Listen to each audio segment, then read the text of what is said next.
Stephen Drakes, Tyler says, fellas, is now a good time to trade Gadsden? And is Etienne a good trade target for him?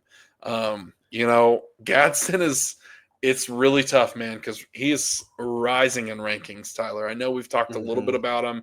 This is someone we talked about in the offseason during our rookie preview stuff for Dynasty. So if you're not checking that out, go ahead, because Gadsden I think he was in my top 6 tight ends as the rookies.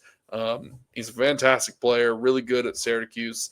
And he's doing everything that we thought he could do in the NFL right now in this perfect landing spot. So, Tyler, I'll pose the question to you first. Would you be willing to trade Oronde Gadsden? In redraft, I just might be. It's tough because when you get a good tight end, you're like, I really want to hold on to him at this point. Tight end 1, not last week, 2 weeks ago. Tight end 4 last week. Now, he does play Tennessee this week. That's a tough matchup, primarily because Tennessee's offense is horrendous and they can't keep up with anybody. Now, I do think Gadsden will probably be involved a little bit earlier like he was last week, and you'll probably be okay.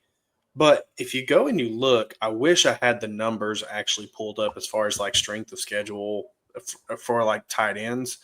But like if you pull it up on Sleeper, he has one green matchup here, and that's in next week versus Pittsburgh, who is like second worst against tight ends currently.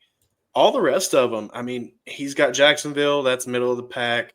You've got Vegas, Philly, Kansas City, Dallas, Houston, and Denver to close out the season. So his playoff matchups, they get a little tough. If you were trying to trade high, I would say now you probably get the max return, but you really kind of want to hold on to those. I'm going to call it an elite tight end. Definitely the performances have been elite. You want to kind of hold on to those when you get them. So yeah. For Gadsden, you mentioned it too. There, the tougher matchups over on Sleeper. I know what you're talking about with the playoff schedule, but just with the 4 or 5 teams you named off there, or excuse me, 7 or 8 teams that you named off there, 4 of them are inside of the top 10. And points allowed to the tight end, giving up the fewest. I mean, so that's really good for those teams, and that's a strength that they have. So that's going to be something Gadsden's going to have to overcome. Is he good enough to do that? That's the question. In my opinion, I think he is. I think he's proven a lot. I mean, he's demanding the volume. You mentioned this past week, 16 points on the week, 5 catches, 77 yards and a touchdown. The week before that, 9 targets, 7 catches, 164 yards. The week before that, 7 catches, 68 yards. So he's involved. And what we know about this Chargers offense is they're throwing the ball way more than we thought they would, coming into this offseason. Now, we talked a little bit about that prior to the offseason. I'm not going to say we predicted it, but my word, they're not running the ball. Now, there's been a lot of injuries to the running back. Amari Hampton's eventually going to come back. That's worth noting. Haskins is out. Kamani Vidal is kind of the guy right now that's controlling that backfield. And Najee. And Najee, too. I completely forgot about Najee. We lost him so quick. I forgot he was even there. And then, they lost both left tackles. Now, Joe Alt's back there, and my word, that dude's a stud.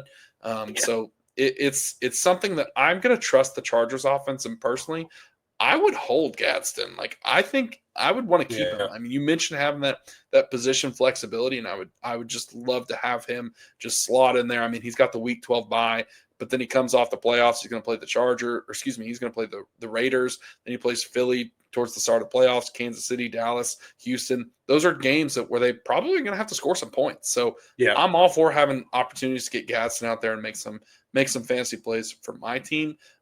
Now, if you were to move him, so let's say you're just deep at tight end, Tyler, would you be willing to move Gadsden for Travis Etienne? If I needed running backs, maybe. Etienne, he had a hot start to the year, but he's kind of fell off in recent weeks.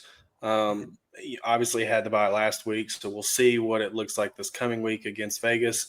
But, I mean, you could probably do a little bit better, honestly.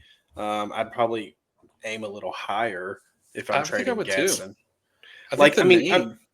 Gadsden, like the name value versus what he's been giving you, like these past, we'll call it 3 weeks at this point, like I would say his name is really hot in trade circles right now. So he's probably going to be able to fetch a higher price than maybe you might think. Like, okay, prime example here. This is the first name that popped in my head. Would you go trade Gadsden for Derrick Henry? Oh God, yeah. If I needed a running back, 100%. See, that's my thing. Is like that Derrick Henry manager, he's probably frustrated. The Ravens are like 1-6. They're finally going to get Lamar back, which is going to help, Yeah. but he may just be like, look, I need something, Yeah. and it may be that you can get Henry and throw in some small running back just to give him somebody to start or something, and then get another piece. Like it just depends on the format of the trade. I wouldn't necessarily go Gadsden for Etienne, but I do think Etienne could be a trade target for you, Mhm.